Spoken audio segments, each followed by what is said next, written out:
Bismillahirrahmanirrahim. Alhamdulillahilladzi ja'ala siyama min arkanil Islam. Wa ashhadu an la ilaha illallah wahdahu la syarikalah. Al-Malikul Qudusus Salam. Wa ashhadu anna sayyidana Muhammadan abduhu wa rasuluhu afdalul anam. Allahumma salli wa sallim wa barik ala sayyidina Muhammadin wa ala alihi wa ashabihil kiram, amma ba'du. Faqad qala Allah ta'ala fi kitabihil karim wa huwa asdaqul qailin. A'udzu billahi samiil alim minasyaitonir rajim. Bismillahirrahmanirrahim. Ahasiban nasu an yusraku an yaqulu amanna wa hum la yuftanun. Al-ayah sadaqallahul azim. Tabarukan li dzikril ayah faqad qala Nabi alaihi salatu wassalam sumu tasihu al-hadis au kama qala. Puji syukur alhamdulillah pada kesempatan di sore hari yang penuh barokah, kita semuanya ditakdirkan oleh Allah bisa berijtimaiyah, bisa bermuwajahah dalam satu majlis yang insyaallah penuh barokah, dalam satu tempat yang penuh maghfirah Allah Subhanahu wa taala, dalam keadaan sehat jasmaniyah dan sehat rohaniyah. Shalawatullah wassalamu ay makrunan bi ta'zim bi qaulina Allahumma shalli wa sallim wa barik ala sayyidina Muhammadin. Mudah-mudahan barokah salawat menjadikan wasilah kita semuanya yang hadir di masjid yang mubarakah ini. Mudah-mudahan oleh Allah Subhanahu wa taala diberikan umur yang panjang dan barokah, diberikan kekuatan bisa melaksanakan istiqomah fil ibadah. Allah berikan kepada kita kemudahan, kemurahan, kelancaran mencari rezeki halal dan barokah, bisa menunaikan ibadah haji ke tanah suci Makkahul Mukarramah. Allah berikan kepada kita putra-putri keturunan yang salih-salihah. Mudah-mudahan keluarga kita dijadikan keluarga yang sakinah, mawaddah, warahmah, dijauhkan dari segala bentuk bala, bencana dan musibah, ditetapkan akidah Ahlus Sunnah wal Jamaah menghadap Allah. Mudah-mudahan suatu saat kita semuanya membawa gelar predikat husnul khatimah. Amin ya rabbal alamin. Hadirin wal hadirat rahimakumullah. Puasa di bulan suci Ramadan tidak terasa kita sekarang memasuki hari yang ke-20. Hari yang keberapa sekarang? Kalau 20 nolnya kita buang berarti baru masuk hari yang kedua. Baginda Rasul bersabda dalam salah satu hadisnya, "Ma min 'abdin yasumu min syahri Ramadan." Siapapun orangnya, hambanya Gusti Allah, umatnya Rasulullah yang berpuasa di bulan suci Ramadan, maka Allah berikan kepada kita bagi orang yang mau berpuasa 7 keuntungan. Jadi kalau kita lihat ke belakang 11 bulan kita tidak berpuasa, hanya 1 bulan di bulan suci Ramadan kita diwajibkan puasa. Kalau kita ibaratkan kita mempunyai sepeda motor, sepeda motor kita walaupun sepedanya masih baru, tapi kalau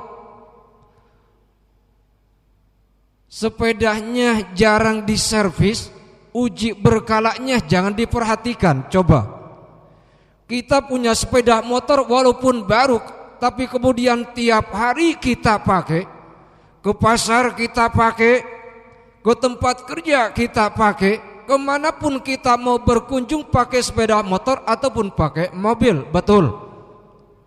Tapi kalau servis berkalanya kita tidak memperhatikan, saya yakin walaupun sepeda motor kita baru ambil dari dealer, saya yakin walaupun mobil kita masih baru, tapi kalau seandainya cara servis berkalanya tidak kita perhatikan, apa yang akan terjadi? Saya yakin sepeda motor kita cepat rusak, betul. Coba kita 11 bulan kita ke belakang tidak berpuasa, kemudian kita servisnya ganti pelumasnya hanya 1 bulan, apakah bisa menjamin badan kita sehat langsung? Bagaimana yang akan terjadi? Oleh karenanya hadirin wal hadirat rahimakumullah, orang Islam diuji oleh Allah selama 1 bulan penuh bulan suci Ramadan. Apakah umat Islam cukup? Ya Allah, saya iman kepadamu. Ya Allah, saya juga beriman kepada malaikat-malaikatmu. Saya beriman kepada kitab-kitabmu. Saya beriman akan utusan-utusanmu. Saya beriman akan adanya hari kiamat. Dan saya juga beriman akan qada dan qadar. Orang Islam mengucapkan beriman, apakah cukup beriman? Ternyata belum. Allah mengingatkan kepada kita dalam surah Al-Ankabut ayat yang kedua.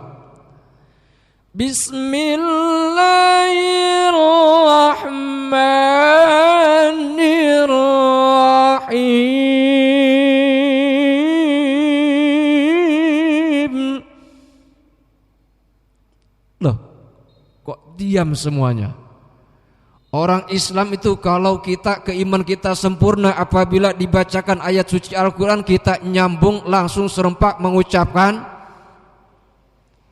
Bismillahirrahmanirrahim.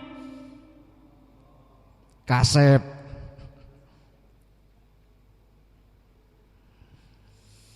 Ahasiban nasu an yutraku an yaqulu amanna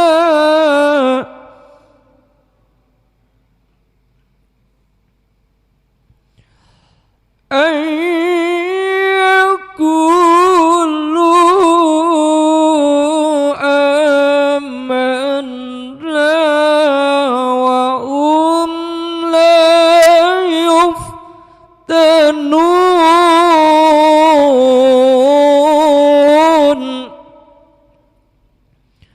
Ahasiban nas ayyusraku ayyakulu amanna wa hum la yuftanun.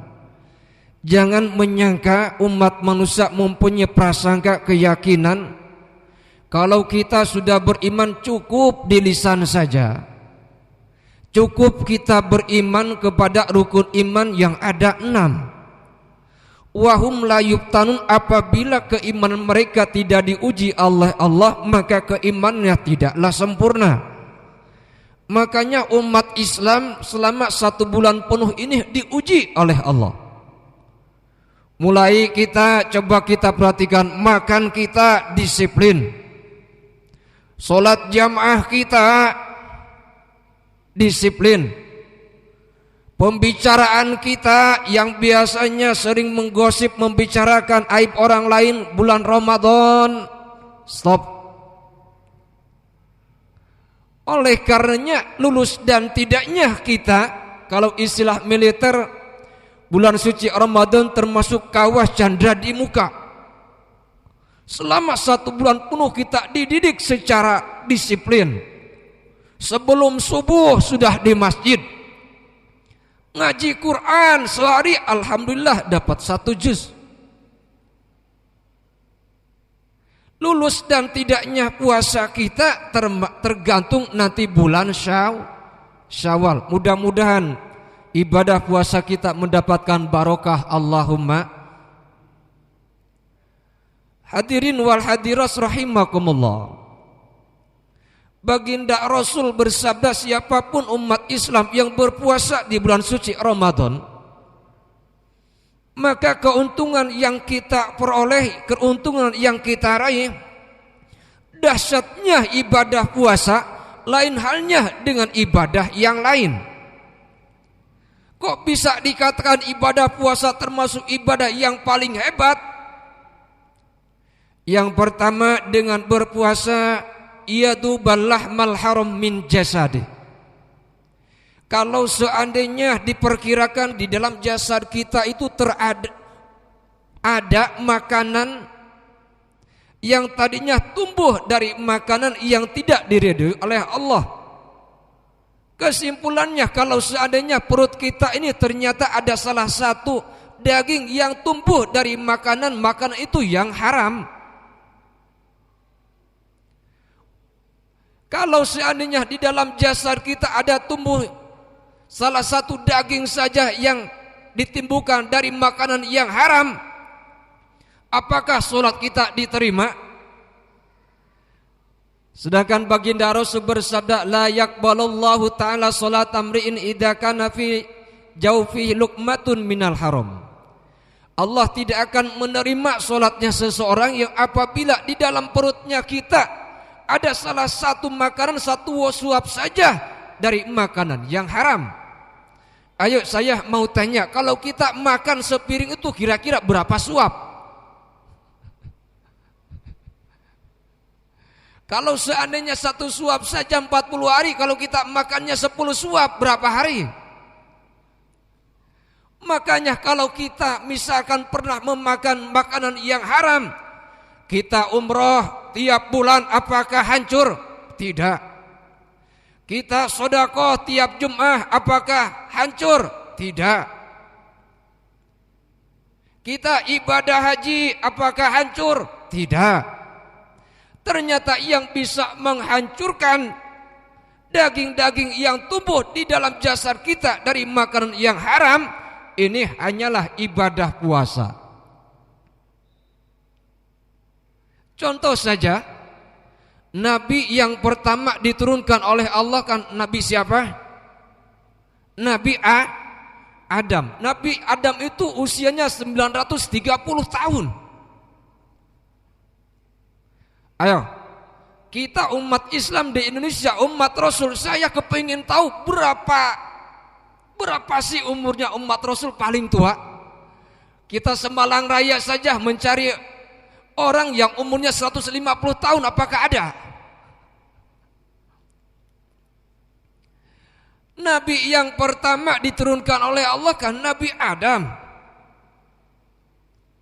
Pada waktu Nabi Adam bersama Siti Hawa istrinya di dalam surga, Allah sudah menitik beratkan, wala taqraba hadhihi syajarata fatakuna minadh dhalimin. Wala taqraba hadhihi syajarah, wahai Adam dan Siti Hawa, kamu jangan sekali-kali mendekati pohon ini, sebab pohon ini dilarang bagi kamu. Sebab kalau seandainya kamu melanggar aturan ini, fatakuna minadh dhalimin, maka kamu berdua termasuk orang-orang yang berbuat zalim. Pada waktu Nabi Adam melanggar satu perintah oleh Allah, ini jangan kamu mendekati pohon ini, ternyata dilanggar. Apa yang terjadi? Allah mewajibkan berpuasa kepada Nabi Adam. Itu bukan hanya mulai imsak sampai maghrib saja. Kalau kita umat Rasul kan puasa mulai imsak sampai matahari terbenam. Tapi kalau Nabi Adam malam harinya pun juga berpuasa. Coba kalau seandainya puasa yang Allah wajibkan kepada Nabi Adam sama dengan puasanya kepada kita, apa yang terjadi? bisa-bisa mencari orang yang postur tubuhnya gemuk sulit. Apa? Coba kita bayangkan puasa sampai malam hari, apa yang terjadi? Jangankan puasa sampai malam hari, puasa 1 tahun 1 kali saja, hanya 1 bulan di bulan suci Ramadan. Kadangkala puasanya 3 hari kesananya bolong. Sebab model puasa umat Islam di Indonesia, model tarawihnya saja sama seperti bedug. Kita tahu bedug. Bedug itu kan kalau kita perhatikan ada yang di depannya tertutup, di belakangnya bolong. Ada. Lalu yang kedua ada model bedug itu yang depannya tertutup, belakangnya juga tertutup. Rata-rata coba kita perhatikan, kalau 1 minggu ke depan, 1 minggu awal Ramadan, ya Allah, kalau hadirin tidak percaya boleh singgah ke Arjosari. Di Arjosari itu kalau awal Ramadan jamaah membludak, tidak cukup pelataran masjid, musola pasang terob. Gak tanggung-tanggung terob yang dipasang itu 3 unit. Alhamdulillah tiap tahun mulai awal Ramadan sampai akhir Ramadan terobnya saja yang masih ada orangnya. Tapi insya Allah saya yakin yang hadir sore hari ini insya Allah tidak seperti itu. Allahumma. Nah ini puasanya Nabi Adam kan berat. Jadi dasarnya ibadah puasa itu yadubal lahmal haram min jasadih, bisa menghancurkan kalau seandainya di dalam perut kita ada makanan yang tidak halal. Dengan ibadah puasa ini bisa hancur. Sama halnya kalau kita akan berbicara najis. Najis itu kan ada 3, betul? 1 najis mughaladah, 2 najis mutawasithah, 3 najis mukhafafah. Nah di antara najis yang 3 ini yang agak repot, yang agak berat itu kan najis mana? Najis mughaladah. Kalau seandainya menghilangkan, mensucikan najis mughaladah itu tidak memakai tanah, apakah sudah suci? Belum, betul. Kalau bersih ya pasti bersih, tapi bersih belum tentu suci. Kalau suci pasti bersih. Walaupun direndam pakai Baiklin, pakai rinso, apakah sudah suci? Ternyata belum. Sama halnya ibadah puasa. Ibadah puasa itu ibaratnya sama dengan tanah, jadi bisa menghancurkan daging-daging yang tumbuh di dalam jasad kita. Mungkin suatu saat kita pernah memakan yang haram. Inilah dasarnya ibadah puasa. Lalu yang kedua, wa yuqarribahu min rahmatih. Orang yang berpuasa di bulan suci Ramadan itu derajatnya lebih dekat kepada Allah daripada nabi yang mendapatkan gelar kalimullah, yaitu Nabi Musa. Kalau Nabi Adam gelarnya Sofiyullah, kalau Nabi Ibrahim Khalilullah, kalau Nabi Musa gelarnya Kalimullah, kalau Nabi Isa gelarnya Ruhullah, baginda Rasul mendapatkan gelar julukan Habibullah. Kok bisa umat Rasul lebih dekat derajatnya daripada Nabi Musa? Nabi yang bisa berkomunikasi langsung dengan zat Allah kan Nabi Musa, makanya gelarnya Kalimullah.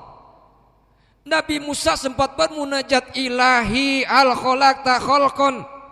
Ya Allah, apakah engkau ciptakan makhluk yang lebih mulia daripada saya? Haitsu asma'tani kalamaka, sehingga saya akan bisa langsung berkomunikasi dengan dirimu ya Allah. Bagaimana Allah menjawab munajatnya Nabi Musa? Ya Musa, anna li ubadan ukhrijum fi akhir zaman. Kamu jangan dulu sombong. Saya ini mempunyai hamba-hamba yang diutus di akhir zaman. Aku muliakan dengan bulan suci Ramadan. Pada waktu bibirnya kering dikarenakan berpuasa, wajahnya pucat. Pada waktu mereka mendekati berbuka puasa, ingat wahai Musa, baini wa bainaka sab'una alfi hijabin. Betul kamu bisa berkomunikasi dengan diriku, tapi antara diriku dan dirimu ada 70.000 penghalang. Tapi pada waktu umat Rasul berbuka puasa, ayo, ini berapa menit lagi? Kurang 3 menit, kurang 1 menit.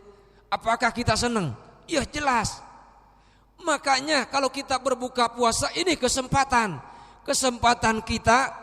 kita kan mempunyai hajat. Tidak ada manusia yang tidak mempunyai hajat. Apakah langsung kita pas begitu suara adzan berkumandang, Allahu Akbar, Allahu Akbar, apakah langsung minum? Santai saja. Allahumma laka sumtu wa bika amantu wa ala rizkika abtartu birahmati marahimin. Allahumma birahmatika lati wasiat kulla syai'in antaghfir lana. Baru kita berdoa. Sebab kita berdoa kepada Allah setelah membaca doa buka puasa, itu derajatnya lebih dekat daripada Nabi Musa dengan Allah. Ini umat Rasulullah. Mudah-mudahan yang saya sampaikan bermanfaat. Wallahu muwaffiq ila aqwamit thoriq. Wassalamualaikum warahmatullahi wabarakatuh.